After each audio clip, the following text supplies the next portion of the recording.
What is up, everybody? Welcome on into the Call Up. Susanna Collins is back. I am so happy to see the beautiful face of my co-host, Jillian Sakovitz. I missed you. I miss you too. I'm so happy to be back in Brooklyn, back in the swing of things. And we have a really awesome episode for you guys today because we are bringing on head coach of the Portland Timbers, a guy who wears his emotions on his sleeve, Gio Savarese. Gio. We have so much to talk to him about. He's going to hit on everything that's going on in Portland right now with the wildfires and the protests and all of the political unrest. We're going to talk about his journey to the States. He's got some fun stories for us about his early days in Major League Soccer. And we'll also find out what food is and isn't on his table. Jill, he's a big foodie, apparently. You can feel the warmth of Gio Savarese like through the camera 3,000 plus miles away. You know, as soon as we sat down with him off camera, he said to us, "How are you guys and where you are?" And I mean, that's the kind of guy you think he is. But it was just nice to kind of have that moment solidified. Another moment 100%. That we are loving right now. The call-up cares. You got to talk about it. MLS Works and Continental Tire have teamed up, Suze, for the seventh year of Kick Childhood Cancer campaign. Throughout the month of September, you guys, you can get involved. You share your messages of hope. You use the hashtag Kick Childhood Cancer. And for every message, get this, $25. Wow. That is awesome. $25 will be donated to fund pediatric cancer research. I've, just been tweeting that every morning. You guys can do the same. Hashtag Kick Childhood Cancer. Couldn't think of a better cause. Jill, I'm so excited for this. I've really missed doing these, and we have fully loaded with here for this today. I was texting Jill like throughout the last couple I'm like, weeks, you're on vacation, you psychopath. Like, but this one is really good. So we're going to start with Becky G and Sebastian Lletget, who are probably like, I guess we'd call them like the it couple in MLS. They're the Victoria David maybe of 2020. I think so. So Sebastian Lletget scored a brace. He had 2 goals in their last win against LAFC. And Becky G got on Twitter. I'm not kidding. It was like 10 tweets of just like, that's my bleeping man, told you so, baby. Like, and then she retweeted all these highlights of the bicycle kick goal. I was like, find you a partner who loves you and supports you as much as Becky G. Are you here for the sort of like overtly outward display of love and affection here, Jill? Her whole feed literally is MLS retweets right now. So I'm sure the good folks at MLS Digital are very, very excited about that. I'm here for supporting each other. Yeah. But we've been trying to get Becky G on here for a while. Not a lie. That's 100% so true. I'm here for Becky G coming on the call up. So, not official. We don't know yet, but Miami, possibly has a new DP, just ready on David board. Beckham. Wouldn't that be something? So that's what I heard anyway. It has long been rumored Gonzalo Higuain is apparently set to join Inter Miami. Now, like I said, this has not been made official at this point as we are recording this, but he just happened to be at the Miami airport with Jorge Mas, the owner of the club, taking pictures. But this is not the here for this. I want to talk about the outfit, the ensemble that Mr. Gonzalo Higuain was wearing, because it included, Jill, jorts, if you're not aware, jean shorts with a cuff, and a page boy, like, newsy hat. Okay. Are we here for this look? You know what I find very funny about that? Yeah. I grew up with a grandfather and a father who wear newsboy hats. No. Through and through. All the time. Every day. And probably not my grandpa, but my dad totally wears jorts. So I find it interesting that Gonzalo Higuain is able to make it look so good. He kind of looks like he's ready to hold up his axe and like really go to town on some wheat. But, and I think I said this to you when you sent me the photo of him for no apparent reason in the Miami International Airport.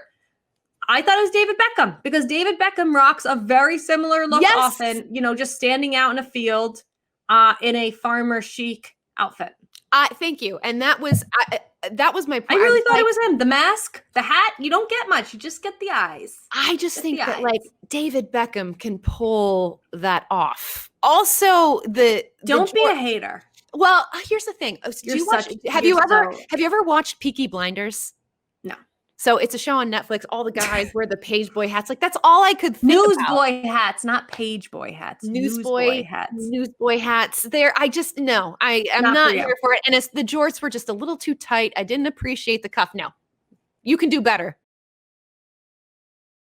Okay, so this might be the if you're not here for this, then you're not my friend. And I know you are, because this was a big win for me, Jillian Sakovitz. As you guys all know by now, I am a big fan of Liverpool FC. Favorite. Oh, I know where this is going now. Favorite player might be center back Virgil van Dijk. Guess who gave me the follow on Twitter? I just want to say, how did we get this approved for this? Because this has nothing to do with MLS, but Big Sue's got the follow from the big man himself. Virgil van Dijk is officially, you know, he's been listening to the call up for so long. That's what I like to think. That I think he was like, where else can I get more call up content? If you're watching this on YouTube, I'm showing you. So like, this is my screen. Oh gosh, hold on.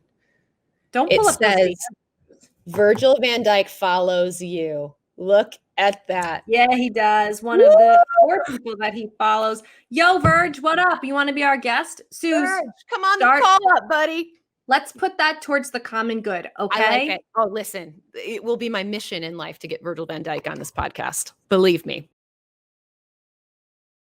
Okay, last one. I'm going to let you take the lead with this one because it's too good. The saga continues. I now feel like Charles Barkley is a really big part of my life. I've always just been low-key obsessed with him. I love this so much. Broadcaster to broadcaster, like anyone who knows me knows that like I love all things Charles Barkley. Like I just do. And I ran into him quite casually the night that sports was protested, boycotted, historical night. Sat with him for 3 hours, told Tiffany Blackman about it.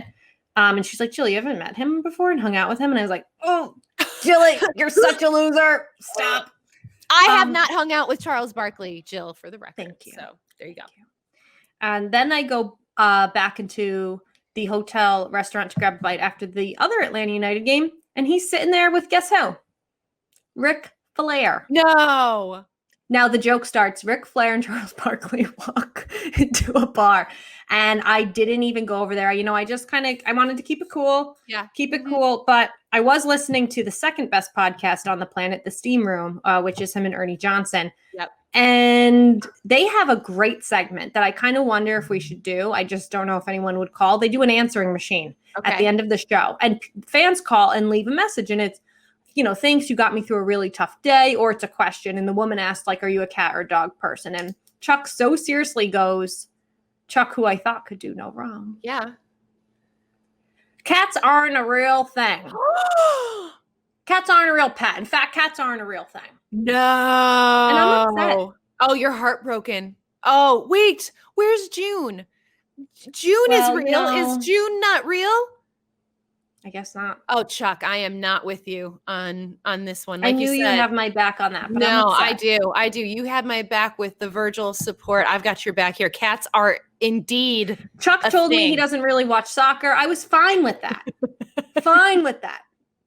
And then he does me like this. Right, I will get Charles Barkley. All right, you know what? Let's make a competition. Yep.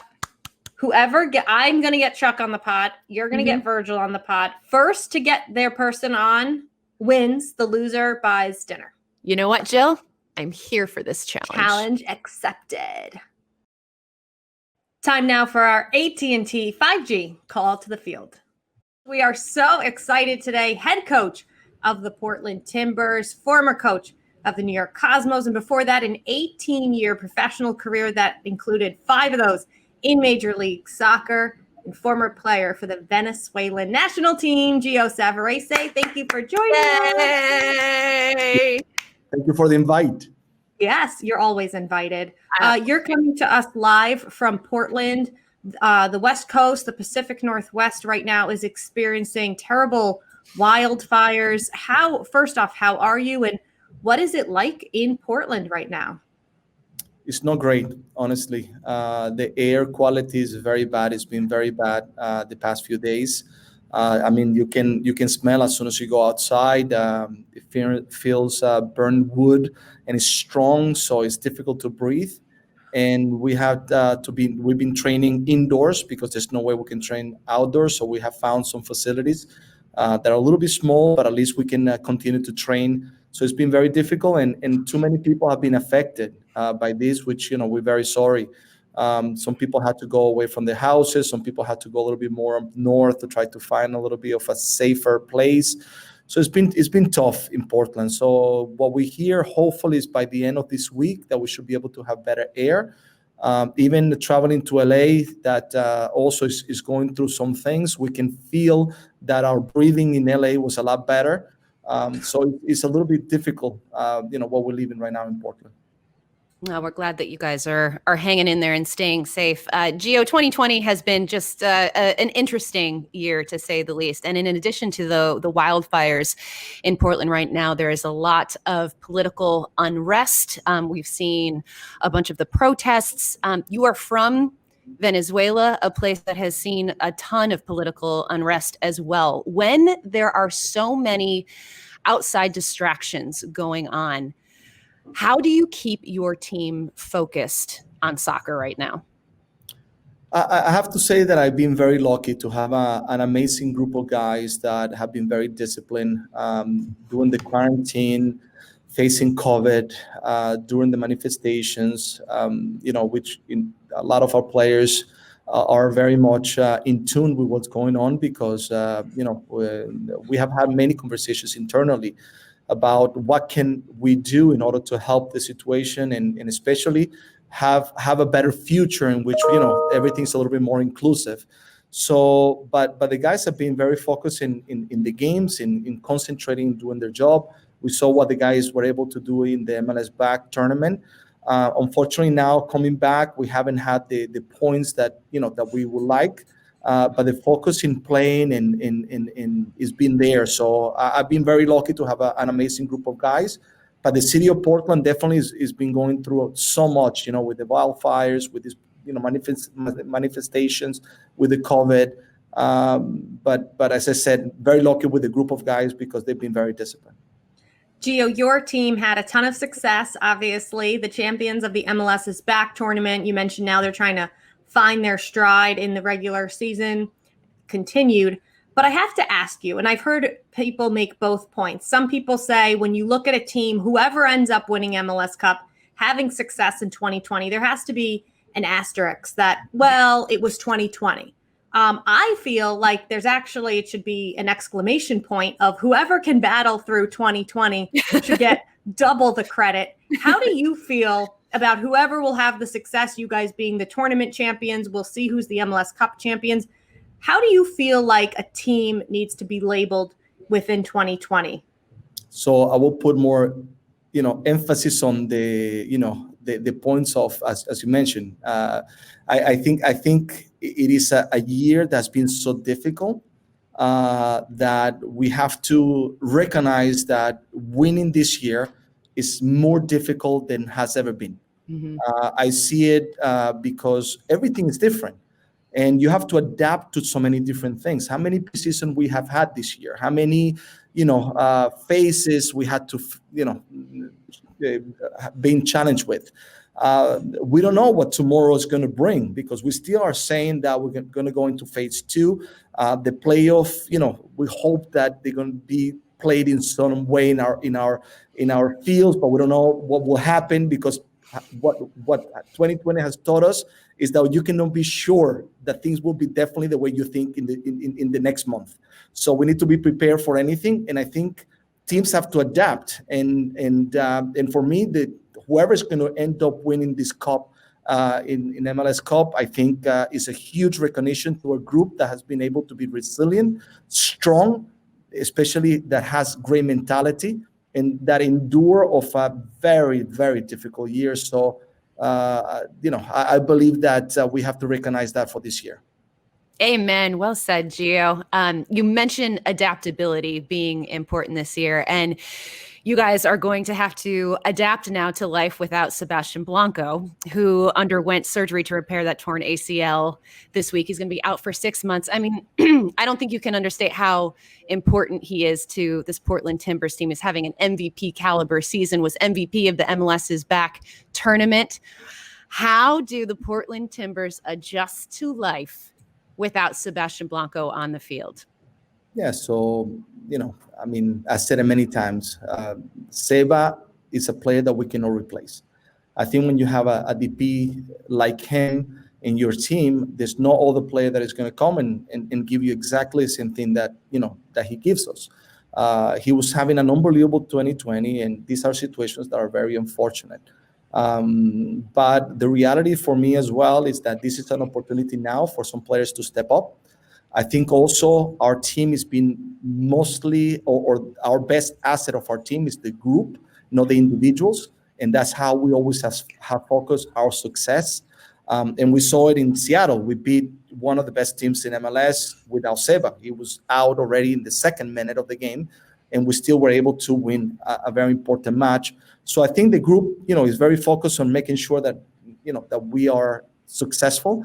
And we're going to have many different players that can step on that position, never to replace Seba, but to add something strong to a very good group that is looking to try to be competitive, and we're going to compete to try to win it all. I know he had surgery not too long ago, and he's such a passionate guy. Just how is he holding up? How are his emotions? How is he? Have you talked to him? First of all, watching the video back again when he's crying right there is heartbroken, heartbroken moment, because you never want to see one of your players going through that. That moment he knew that something very wrong was happening, and his pain of knowing that moment that he wasn't going to be able to play probably this season.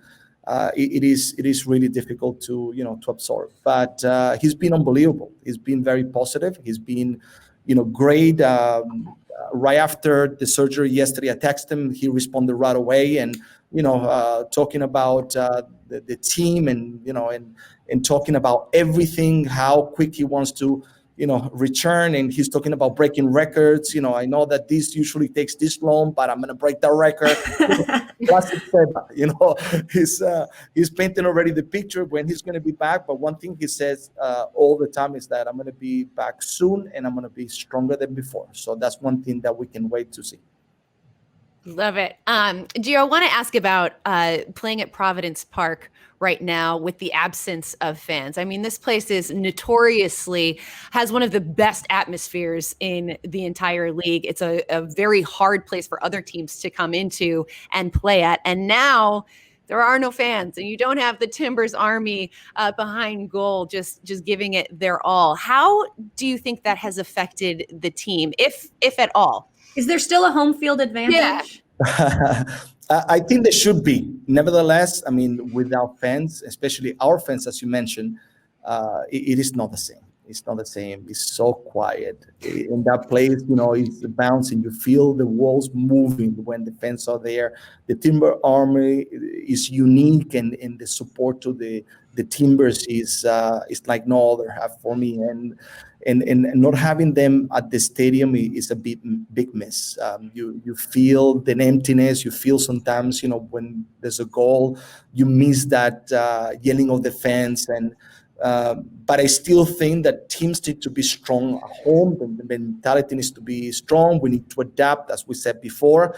And this is a good learning lesson, because I think sometimes professional players have gotten too used to just having fans, and sometimes when fans are not there, the level sometimes drops a little bit.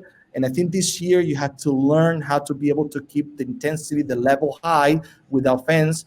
So actually, I think this is going to bring good in the future that when the fans are back, it's going to be even a stronger group in any stadiums that you're going to go in. For us, even more because the Timbers are very unique.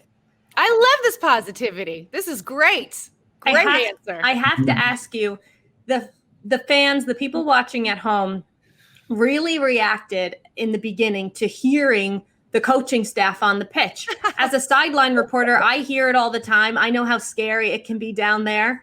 But they didn't realize, I think, how much a coach or a manager talks on the sideline. Have you changed anything you're saying or screaming across the field now that you know everybody can hear you?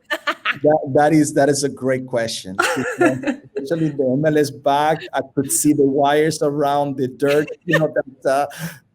So you have to be very cautious. But sometimes you forget that you have microphones around, and you are passionate and you are free and you are involved in the game, and I'm sure that the fans heard a lot of interesting things during the MLS back tournament. So I think it's important because we are constantly trying to give information. Sometimes when the stadiums are packed, it's difficult. Sometimes you have to tell the closest player to you to tell the furthest player, and you hope that communication, that you say, make sure the player goes a little bit higher. So you hope that information gets there, and it doesn't get like, make sure that he wears a red shirt, So you hope that it gets there. But I think fans for sure, I've been able to see how much the coach tried to help. We're not in the game, we're not inside, we're not playing. We're trying to give a lot of information to the players to use during the matches, and that way it can be very helpful. It's like the game of telephone. I love it. Exactly, that's what I mean. So That's great. We hope that it's going to get the full information there. Oh, we love it. We can't get enough of it. Gio, you have such a fascinating backstory. You grew up in Venezuela, emigrated to Italy, and then ended up coming to New York and playing college soccer in Brooklyn, which is where I am right now. Go Brooklyn, Long Island University. Is coming to the States something that you had always thought about? Can you tell us a little bit about how you ended up in New York? Sometimes when I think back, when I was younger, definitely there was not an idea that I would be coming to the United States. Yes, I did travel. I went to my typical Disney World trip, when you're young and you go there and you see the United States. Amazing. What a country. I had family living in Boston that I visited. But I never thought that I would come and live in the United States. So someone put the seed in my mind one time when I was playing, when I was 17 years old. And the opportunity of getting a degree in coming to play soccer in college was there in my mind. And at a particular point in Italy, I felt that my future, I didn't feel that it was going to the direction that I wanted to. And even though I was playing, I was going to university, I felt that the right decision was to take, that advice that I heard in Venezuela and try. And that's why I told my father, please buy me a ticket tomorrow. I'm leaving to the United States. I'm going to go and try to get a scholarship. And my father said, you crazy? I don't know what's wrong with you. But at the end, I came to the United States and I came back and I told them that I had 2 full scholarships, one to go to Brooklyn, to LIU, one to go to Boston University, full scholarship as well. So I had to decide between Boston and New York. And I decided for New York. And good choice. That's why, I ended up in LIU. I have to ask you too, that was 1990, you went to school, but then you played for some vintage teams, 96 to 98, the Metro Stars, 99 Revolution, some time with San Jose. Can you give us one crazy old school MLS story? Because we know there's a lot of them. There's so many, I can tell you back then, the excitement of MLS starting for us, it was incredible. I was in the USISL because the USL at that time was called the USISL, which that year in 95, we ended up winning with the Rough Riders, the title. We had a great team, great players. Many of the players ended up going to MLS. But, we were extremely excited that a pro league, Major League Soccer were coming back to the United States. We wanted to be participant of that. and it was incredible. So for us, I can tell you so many different things, especially in the MetroStar. The first year we had, 2 coaches. In the 3 years that I was there, we have 5 coaches. So the changes was constant, and it was incredible. And we had some very decent crowds. We had an average of 30,000 in the Metro Stars, which was great in Giant Stadium. The feeling of the people being there was incredible. We had, we wore our 2 suits. We had the away suit and the home suit that we got from Enrico Coveri in Florence preseason. So everybody was like, but unfortunately, the one at home looked a little bit like the one that the traffic authority wears in New York. So that's we got a little bit confused, but it was unbelievable to be part of the beginning and seeing now how much this league has grown. It makes us be proud of being participant of that beginning of MLS for sure. You are one of the OGs, Gio. We love it. Love these stories. I read that your favorite thing to do when you are not working, when you're not coaching, when you're not involved in soccer, is sitting around a big table filled with family and friends and enjoying a very delicious meal. So I want to know who is invited to this dinner and what are you eating? Yeah. Wow, that's a very good question because, yes, that is my passion. I love to be in a table, have a great meal, have some wine, have a great discussion, usually end up always in soccer. But just people that we can openly talk and feel free to enjoy it. And I think a good battle is always as good as your company. And I think when you have good company, good meal, and I like to try different things. I mean, of course, I love Italian food as the priority, but, a good arepa from Venezuela. I love Peruvian food. I love Lebanese food. So there's a lot of good things that I love. Maybe there's a lot less that I don't like that, but for me, it has to be, if it's going to be from one area, it needs to be very good from that area. One thing that I'm not too much a fan of is Chinese food, though. Okay. Yeah, but I love sushi and I love Japanese. But for me, is I enjoy company. I enjoy a good conversation, a good wine, and sitting on a good table. And that's why when I was in New York, it was great because we will put our meetings in different places in so many areas in New York, and there's so many great restaurants. So we had a lot of good time, in our meetings when I was in the Cosmos for sure. We have a quick game to play with you, Gio, before we let you go. It's a lot of fun. No pressure. Just to preface this, Gio, you wear your heart on your sleeve when you are coaching, and it is one of my favorite things to watch ever. And it was on full display in the MLS's back tournament. In fact, it was like one of my top 5 favorite things of the tournament was Gio Savarese reactions. So this is why we're doing this little game with you. We're going to show you your reactions, and you just have to see if you can remember what you were reacting to. Okay. Ready? Go ahead, Galina. Oh, for a goal. What goal? Oof, that goal, I feel that it could be San Jose last year. Is that right? I don't even know. This was against RSL. That's always the reaction of a goal. Love it. Good All memory. Right. Next one.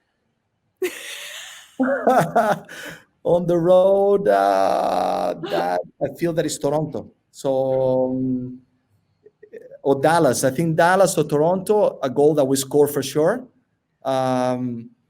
But I don't remember, I see some red shirts in the background. So I will say, yes, either Toronto or Dallas. I would say Toronto. So Toronto, if that's the goal, I would say Jebo last year, the second goal that he scored to win 2-1. So close, so close. So this was against Dallas. So you were right, seeing the red. Yes, and this was the first goal in a match. It was a free kick from Diego Valeri. So 2018 free kick from Valeri. You got it. Unbelievable free kick from Valeri. What a day that day. We played with 10 players and we made it, to the next round for sure. Last but not least. Okay.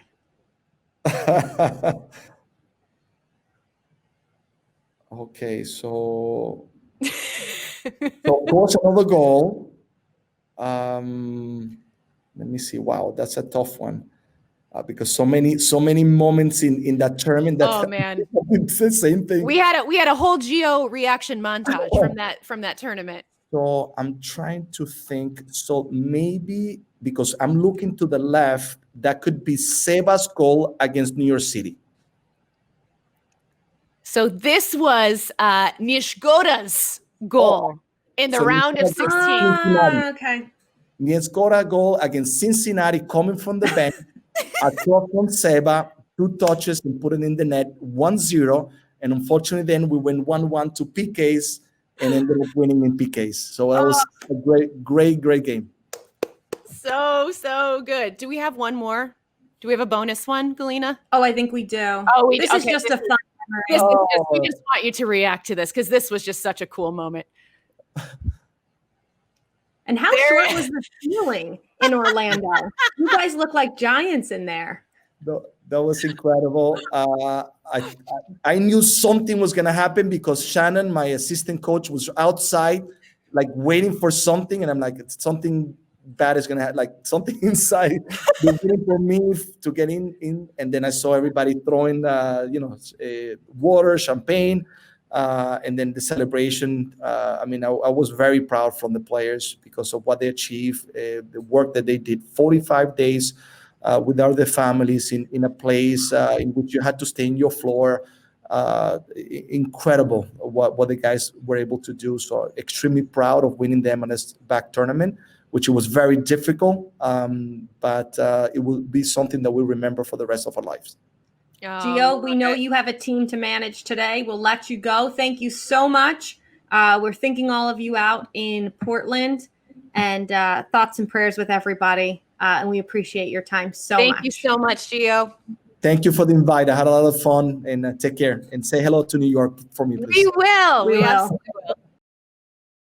Time now for What's on Tap. And Jill, we have a very, very special guest coming in for this one because an exclusive, really. We have a brand new podcast to add to our MLS podcast party. And this is courtesy of our dear friend and colleague, Calen Carr, who is the host of The Movement, which you can watch on YouTube in video form. But now he is taking The Movement into podcast form. And if you're not familiar, The Movement is an incredible show. It sort of dives into the cross section of soccer and culture and tells really, really incredible stories. And the first episode of the podcast is absolutely no exception. Here is a little snippet of it. When I look in the mirror, I could easily see George Floyd or a Trayvon Martin. The fact that in a moment, my life could be decided at a split second by the color of my skin. What for? What did we do? Not even being funny now. Are we gonna make it home? I mean, too often we hear and we watch people narrate their own death. Eric Garner, I Can't Breathe. George Mann, Darius Stewart, Tatiana Jefferson, Tyree Crawford, Emmett Till, even coming way before us. Sandra Bland, India Kager. Respectability politics kills us. There's too many to name. Oh, baby. And look who we have joining us, the one and only Calen Carr, our dear friend. Calen, this is so exciting because we all know and love your series, The Movement, which is fantastic. And if you guys have not checked this out on YouTube, please do. Just some incredible storytelling done by this gentleman here. But Calen, it is now in podcast form. Tell us how this whole thing came about. Yeah, no, first of all, thanks for having me on the show. I think last time I was on the show, you guys retired me. So we did. True so this story. was, that was the end of something. This is the beginning, maybe, of something else. Full circle. But first of all, thanks to Ray Gaddis and Jeremy Abobasi, who you just heard on that piece or saw. Those guys were really generous with their time, their trust, their story, talking about their experience over the last several months and longer in both of their cases. So, yeah, I mean, this kind of came about just because, well, Ray Gaddis DM'd me on Instagram. It's the beginning of every great story. It really is. Yeah. And Ray and I have gotten to know each other and become good friends. And he was like, hey, I'm back in Indianapolis. This is before the MLS is Back tournament happened in Orlando. And he was going to protests every day while he was home. And it was around the same time, not far after when George Floyd was killed. And he was like, hey, I'm at these protests. I would love to like get this story out there to people and chat with you. Can we kind of like link up? And I was like, of course. And I was in Atlanta at the time. And I was like, man, how far is Indianapolis from here? It's about like, I think 6 or 8 hour drive. So I could get there. But then I was like, I don't have a car. I don't have a camera. I like all of the things that we normally have. And is it safe during this time to do that? So we then switched and said, hey, well, why don't I just set up a little audio interview and we'll do that. And from there, it kind of just kept going where I saw a bunch of other MLS guys were going out to protest as well. Mm-hmm. Jeremy Bobasi in Portland, Ike Opara in Minneapolis. And others. And so I just began kind of linking up with guys, friends, former teammates, and following the story. From there, it ended up going to Orlando. We all saw the incredible demonstration they did on that opening night. And then the Union the next morning, changing the names on the back of their shirt and all the many things that we've seen from there. So it's kind of turned into a much larger, longer project than we ever imagined. Sadly, really, if you think about it, because it's just been kind of like one murder after the next. But I think from my perspective, knowing a lot of these guys and talking to them, it's been really inspiring in a way to see the way they've organized and already had such a big impact on our soccer community and our league and beyond, really. So that's kind of like the background on the story. Mm-hmm. And I'm excited for people to hear it. Well, I can't thank you enough, Calen, and for everyone involved for something Suzanne and I have talked a lot about, keeping the conversation going with this one episode. But for people at home who maybe haven't watched the movement before, you're already a few seasons in now, you can listen to the movement. What is the movement? Well, it kind of started similarly. It has a similar vibe to this story where it was just kind of like, I was looking for a way when I came to MLS to say, all right, well, I had all these interesting conversations with players and people across MLS in my experience. And these are conversations that we're having in locker rooms where I remember in Houston, for example, like Boniek Garcia was to the right of me. So I'd hear in Spanish a little bit about his experiences in Honduras and what his adjustment period was like. And then Luis Camargo's Brazilian. So we had like this interesting kind of blend of languages. And, Matt Kanji is Muslim. And so I would travel on the road with him and he'd fast during Ramadan and we'd be roommates. So I just got exposed to so many different types of people and their stories. And I was like, what if we kind of created a show that took people kind of into the people of MLS? And I know you guys do a lot of that work too with this show and your other shows, as far as kind of lifting, I guess, the veneer of just the professional athlete. And I think we're seeing that happen, especially as it relates to social justice right now across sports, which has been really cool to see. And then, seeing it incorporated more and more into the conversations of the call up or extra time. And like you said, Jill, keeping that conversation going. It's been awesome. So I'm just kind of like continuing to kind of continue that conversation as well. I love the way you storytell, Calen. I know I've texted you when I watch United Shades on CNN. There's certain people who just have a way of telling a story and pulling you into it. I still need to catch up on that. I just had a feeling that you did. Yeah. But, you've been a busy guy launching a podcast. So I just want to tell you that, it takes a special person, and I think a special ability to take a topic that maybe I have no interest in and pull me in and get me interested and get that person educated. So I love the movement. I'm so happy now I can do my errands and listen to it. No, thank you. Thank you guys. I really appreciate it. Yeah. Calen, give us the logistics. When is this going to be released? How can people tune in? And when can we expect more episodes coming our way? Come on, Sue, give me a break. I just finished. No. I like it. Susanna, if you didn't know, is my boss. I report to her at Major League Soccer. This is absolutely true. Yes, she's kind of holding me accountable, which I like. Mhm. No, it's going to be on anywhere you get your podcast, same places you get the call up, same places you find any podcast, Apple Podcasts and Spotify. If you can subscribe to the podcast, that'd be really cool, because I think I've heard that's helpful, and also ratings are helpful too. Yes, So they if are. you like it, do that. And then, we want to keep telling stories. I think that's something. I think, Susanna, I pitched a podcast like a couple years ago. I remember very well. Get approved, but it's something I've been interested in doing for a while, mainly because it gives you video stories are amazing and immersive and take you into a place and you can kind of feel it. But right now, especially, it's really hard to do that. And in some ways, I found an advantage where I was able to, instead of just going to, say, Indianapolis to meet up with Ray, I then was able to basically take the listener to Portland with Jeremy, or Minneapolis with Ike, or the Bubble, and then after the Bubble to Dallas, like all over, to see what the kind of like a sort of like a broader narrative on what's going on right now. So that was kind of like the challenge, because then it's a lot harder to do it that way.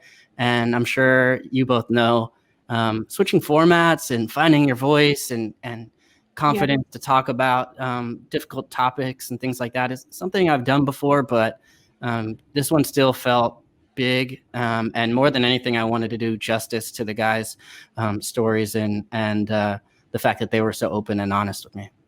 Well, I think echoing Jill's statements, Calen, you are just a tremendous storyteller. And if you guys aren't familiar with the Movement video episodes, you should definitely check those out. I'm so excited to have another delivery of this incredible storytelling that you do. So very much looking forward to checking this out, and congrats. This is exciting. Thank you. Yeah. No, it's cool. It's Saving the best for last. That's how I look at it. Yeah. Were you guys nervous before like the call up came out? Oh yeah, I was like, he's like one. Are we gonna get one listener? Yeah, we literally were like, well, they'll let us do one, and then they'll probably be like, no. Yeah. We're like, let's go crazy. And now I think I'm in that boat. You kind of remember that. But it worked out. But now that Susanna's my boss, I don't know. Listen. I'm feeling Has some she ever good not energy been here. your boss? Let's be That's honest. true. Before we let you go, for no particular reason, I have one question for you. Is a cat a real thing? Is a cat a real thing? Is it? Absolutely, yeah. And I'm actually very allergic to cats, but I love cats. I grew up with a cat. My mom has a 22-year-old cat named Pele, which is cool. Yeah, I named her that. I think I thought it was It's a boy, a female. but then it doesn't really matter. Yeah, I kind of love it. It's so full circle right now, because we had Gio Savarese on earlier, and he went to a Pele camp as a kid on Long Island. No way. And now we're talking about Pele the cat. Yeah, well, I mean, I'll tell you Who this. write this Pele better? the cat, just as big a legend as Pele the footballer. So Pretty much. yeah, she's doing well. 22. That's pretty old for a cat. Good innings. Calen Carr just confirmed it, guys. Cats are indeed a real thing. But hey, guess what, guys? That does it for the episode. Calen, we're closing out with you. You plugged your podcast so very well. Would you mind kind of taking us out and giving the call up some shine? If you want to listen to or watch, I mean, best of both worlds, the best podcast in the world. And look, I have a lot of reasons to feel bitter because they have retired me. Last time I was on the show, they announced my formal retirement. I wasn't planning on retiring. I wasn't thinking I was retired. I was still playing men's league week in, week out. I thought I was scoring goals. But hey, it ended up being sad at first, a surprise, a shock, and then a lot of fun. It was a party. So if I can get over that and still support this podcast and my friends, then you should too. So stick with the call up, even if they retire you, because they'll let you back on to promote your podcast when it's your turn to shine. We might end your career, but we can also restart your career. I'm back, baby. He's back, everybody. Calen Carr, thank you so much. This was so fun. Love you guys.